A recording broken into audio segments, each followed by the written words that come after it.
Et ben voilà, là je suis content, on est tous contents, et Chabi il est content. Les mecs, comme je vous ai dit, laissez le temps au Chabi Ball de se faire, laissez le temps à cet homme de gérer cette équipe, de les faire devenir un vrai collectif. Les mecs, on se retrouve pour ce débrief entre le Real Madrid et Pachuca pour ce deuxième match de Coupe du Monde des clubs pour débriefer cette victoire du Real Madrid 3-1. Une victoire qui est méritée, une victoire où honnêtement les stats ne sont pas en notre faveur. Quand tu vois une équipe de Pachuca comme ça, ou quand tu vois qu'ils ont autant de frappes cadrées, voire même plus de frappes cadrées que toi tu as de frappes, tu peux te poser des questions. Mais quand tu vois les zones de frappe de Pachuca, c'est une frappe à l'intérieur de la surface et les 11 frappes cadrées, enfin les 10 frappes cadrées, c'est à l'extérieur de la surface. Alors oui, Courtois a été mis en grande disposition. Courtois a été prépondérant dans ce match. Il fait une double parade qui est super, même si c'est quand même lui qui se met en difficulté avec une frappe assez facile à arrêter. Malheureusement, il a détourné sur un attaquant et là, il fait une vraie belle parade.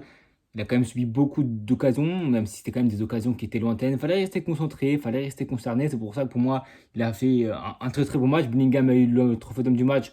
Je pense que tu peux le donner à Courtois, c'est pareil, parce qu'il te garde à flot dans ce match, clairement au détriment d'un petit Espagnol qui nous a complètement plombé le match. Enfin, c'est une équipe de Pachuca qui, honnêtement, notamment Rondon, pardon, lui, il a fait une bonne vingtaine de minutes, comme contre Al Hilal, où on a mis 45 minutes. Là, on a mis 20 minutes à rentrer pleinement dans le match, à être concerné. Pour ce qui était du 11 de départ, c'était le même que contre Al Hilal, seulement Daguiler était rajouté à la place de Rodrigo. On sait que Xabi Alonso veut faire de lui un élément prépondérant pour la suite de la saison. Ce sera peut-être la saison, la vraie saison de Daguiler où il pourra gratter plus que des fins de match, des bouts de match, etc. en fin de saison. Peut-être qu'il pourra avoir un rôle de titulaire dans ce poste milieu droit, ailier droit, à la place d'un Rodrigo qui peut potentiellement soit partir à Arsenal ou soit rester dans une concurrence avec soit Güler, soit Marcantonio, ou alors côté gauche avec Vinicius si les deux ne performent pas comme on les attend. Ah bah Güler a fait un match qui était plutôt intéressant, sauf qu'à la 6e minute, tu as un Asensio qui était fautif sur contre Al qui a subi un penalty et qui là aujourd'hui fait une faute stupide dans le dos dans le dos. Enfin, c'est une belle transversale dans le dos de la défense du Real Madrid où ils l'ont fait deux trois fois les 10 premières minutes. Où là vraiment on a subi beaucoup d'actions, beaucoup d'occasions. On n'a vraiment pas du tout la mentalité, on n'a pas su mettre notre jeu en place et eux ils ont su en profiter de notre désordre pour envoyer des ballons dans la profondeur. C'était travaillé, ça se voyait. Et deux, trois fois, on s'est fait avoir dans notre dos jusqu'à ce qu'Asensio fasse cette faute débile. Où je le dis depuis longtemps, les mecs sur mes réseaux qui sont dans la description TikTok, j'ai fait une vidéo complète sur lui où je vous dis qu'Asensio est un très bon jeune joueur. Il nous a dépanné dans un moment qui était crucial de la saison où c'était quasiment lui le meilleur défenseur titulaire du Real Madrid. Ça prouve à quel point on était dans une pénurie à ce poste-là. Mais c'est pas un crack comme Hussein Pellet par exemple ou un Koubarsi ou des défenseurs centraux de haut niveau, un Milan Pacho par exemple. Alors, il a encore cette marge de progression, mais Asensio, c'est erreur contre Lila, contre Arsenal, des erreurs de concentration, de positionnement, de mentalité. Aujourd'hui, c'est bête, sa faute est stupide. C'est très compliqué pour un défenseur aussi jeune de faire face à un attaquant avec un aussi gros coffre, avec une aussi grande. Tu vois que Rondon, dans l'espace, il est là. Tu vois que physiquement, il est galbé, il est fort, il est puissant, c'est compliqué à gérer. On sait qu'Asensio, il n'est pas non plus fin. Mais malheureusement, il s'est fait avoir bêtement. Il tire le maillot. Le rouge est complètement mérité. La faute est là. Il n'y a rien à dire. Et il aurait dû, facile à dire selon moi, de là où je suis. Mais tu peux essayer de temporiser, d'essayer de ne pas te jeter, d'essayer de défendre en reculant, en temporisant, sans trop reculer. En attendant qu'on voit Echen qui commence à tracer pour revenir aider Asensio. Pour moi, il doit temporiser. Il ne doit pas faire cette erreur-là, comme il a fait plein de fois, de tirer des maillots, de concéder des pénaltys sur des corners où il agrippe le joueur. Ça a été fait aussi en Liga cette saison. Beaucoup de mains, de concentration. Donc voilà, Asensio, on verra sa gestion de la concurrence avec un Rudiger qui est rentré en jeu aujourd'hui. Possiblement à la BAM, les autres qui peuvent revenir. Concurrence avec Eusen. Franchement, on verra, contrario de son compatriote espagnol Eusen, qui lui, encore une fois, qui est un des meilleurs joueurs contre Al Hilal, qui aujourd'hui fait un match défensivement très solide dans les duels. La projection balle au pied, ça va être lui notre leader de la défense, clair, net et précis. Il est trop fort, il est trop serein. Il n'y a pas d'erreur en fait, il est beaucoup trop fort. En plus, sa qualité de passe nous fait mettre le troisième but pour le Real Madrid. Echen, ça a été clairement un match plein de sa part où j'ai franchement pas trouvé d'immenses défauts à donner pour lui, où je trouve qu'il a fait un plutôt bon match. À contrario d'un Trent que j'ai trouvé peut-être un peu plus dans l'ombre, avec un peu moins d'influence dans le jeu. Il s'est peut-être un peu plus projeté que contre Al Hilal, mais il y a eu quelques bons renversements, mais il n'y a rien eu de clinique vraiment. mais il est sorti dans un moment, dans un temps fort du Real Madrid. Je crois qu'il doit sortir à l'heure de jeu ou à la 70e minute. Ouais, il sort quand même à la 80e minute. J'ai pas forcément vu un très très très très très bon Trent, mais c'est aussi conditionné par ce carton rouge de Asensio qui fait que du coup Tchouaméni il redescend. Pour remplacer Tchouaméni à la relance, c'est Arda Güler qui du coup redescend. Gonzalo Garcia qui passe à gauche, qui fait que Vini est seul dans l'axe. Et du coup, tu as Valverde à droite. Et ça a permuté avec Valverde qui est retourné au centre du jeu, avec un Arda Güler qui a des fois permuté à droite, ce qui fait que Trent, ça n'a pas forcément été la bonne configuration pour lui de se montrer. Mais je ne doute pas que c'est un très très bon latéral, ou surtout offensivement, où je vais l'attendre. Ou certes, défensivement, il y aura un peu plus de difficultés. Donc on prend ce carton rouge à la 7e minute, dans une phase où on encaisse beaucoup d'occasions, on n'est clairement pas bon. Courtois nous fait une double parade à la 17e minute. Alors que le 1v1 au début, comme j'ai dit, était jamais marqué. Le 1v2 était bien géré par Eriksen. La frappe, elle est bien partie. Mais voilà, on a fait une première mi-temps, première 20 minutes, première demi-heure de match, pas forcément folle. Comme contre Al Hilal, pause fraîcheur, on revient, on marque. C'était Gonzalo Garcia. Et aujourd'hui, c'est Jude Bellingham.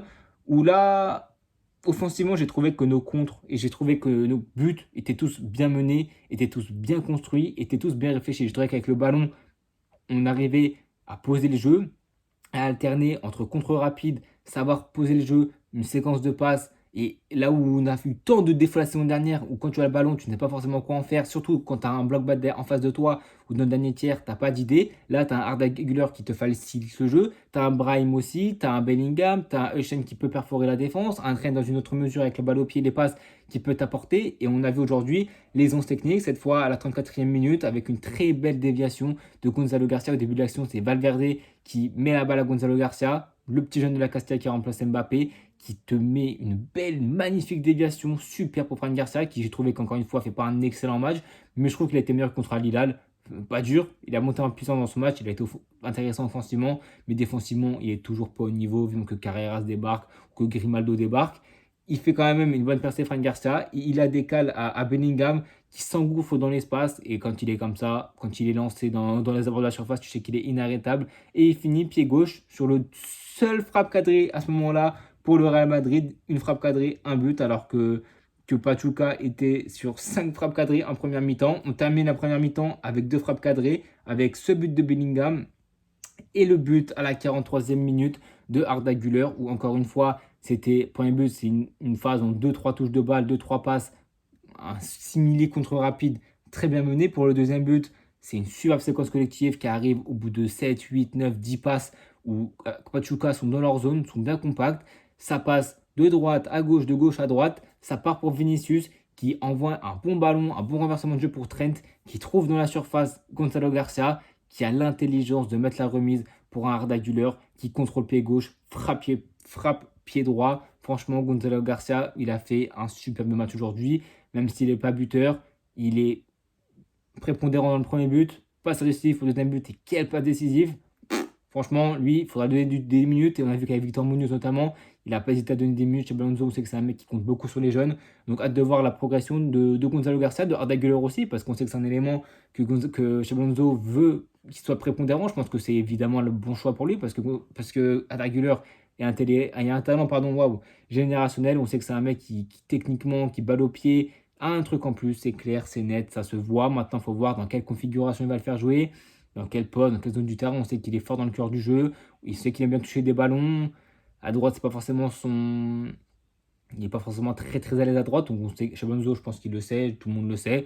Donc honnêtement, hâte de voir la progression que Xabi Alonso va donner à Arda Güler, qui met ce but, qui met ce but pardon, pour le 2-0 du Real Madrid. Donc tu rentres à la mi-temps où tu as clairement 2 frappes cadrées, 2 buts. Mais c'est là où tu vois que l'ADN du Real Madrid, même sans Ancelotti, sera toujours là, où tu as un gardien, ton Thibaut Courtois, qui sort des parades incroyables. Tu sais qu'en contre, tu peux être lucide. Avec le talent offensif de tes joueurs, tu sais que tu fais la différence. Alors, il faut pondérer, c'est que Pachuca en face, sont su nous mettre en difficulté par des frappes. 20 premières minutes où là, vraiment, on était la tête dans le seau.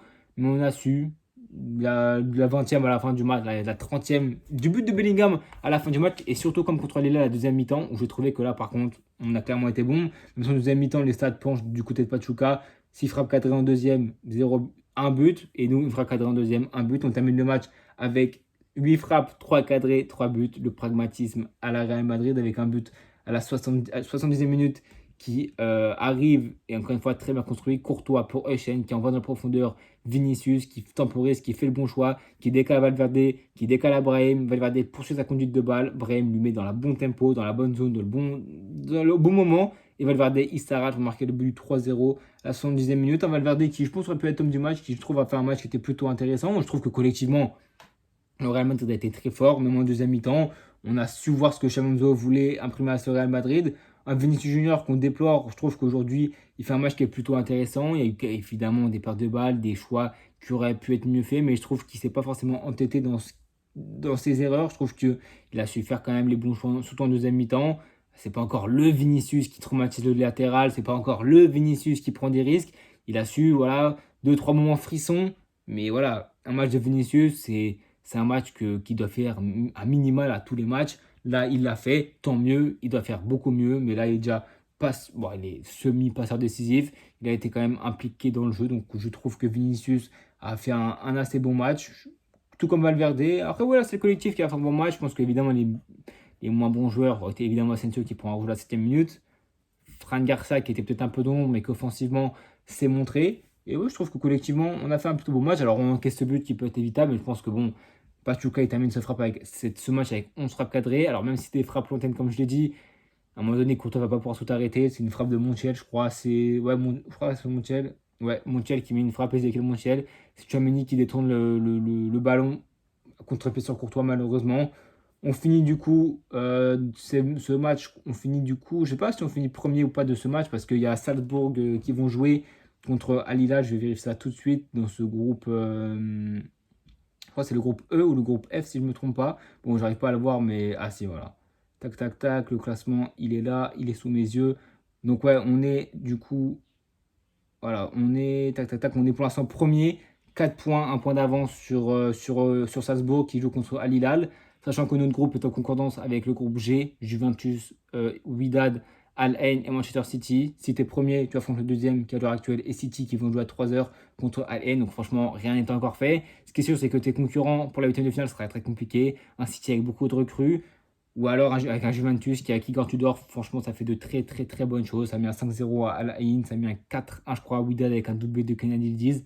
Donc ouais, franchement, dans tous les cas, le huitième de finale, ça t'affrontera un gros de ta poule. Mais honnêtement, voilà, les gens qui étaient inquiets par rapport au premier match contre Al Hilal, faut pas oublier que c'est une fin de saison pour le Real Madrid. Faut pas oublier que c'est une nouvelle équipe avec un nouveau coach, avec des recrues, avec toujours des blessés.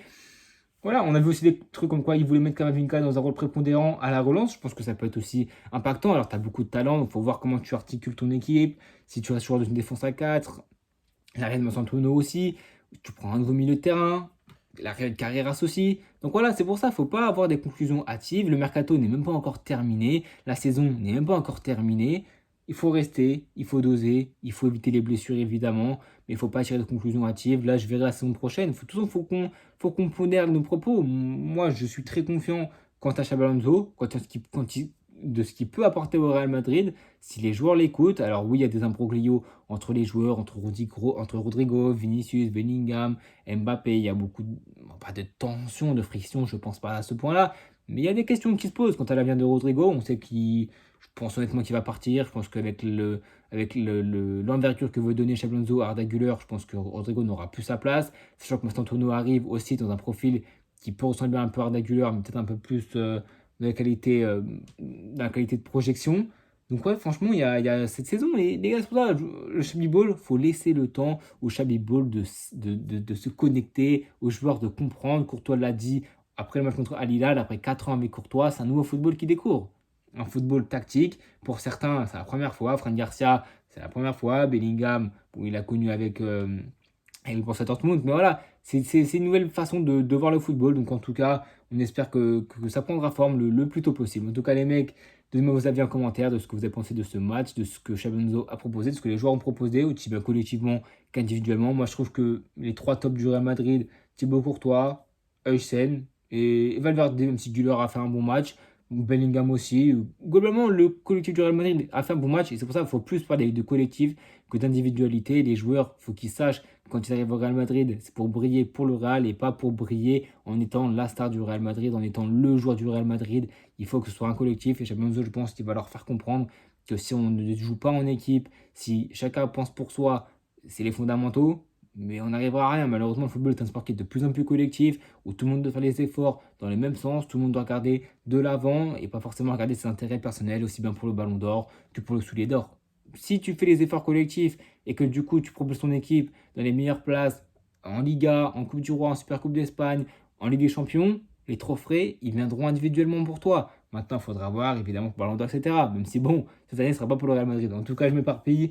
Mais n'hésitez pas à me donner votre flop en commentaire. Et on se retrouve pardon, évidemment pour de très prochaines vidéos. Demain, le débrief forcément de Seattle Soundhouse contre le Paris Saint-Germain et Botafogo contre Atletico Madrid parce que le groupe encore du Paris Saint-Germain n'est pas encore joué. En tout cas, les amis, à demain pour de prochaines vidéos et à bientôt tout le monde.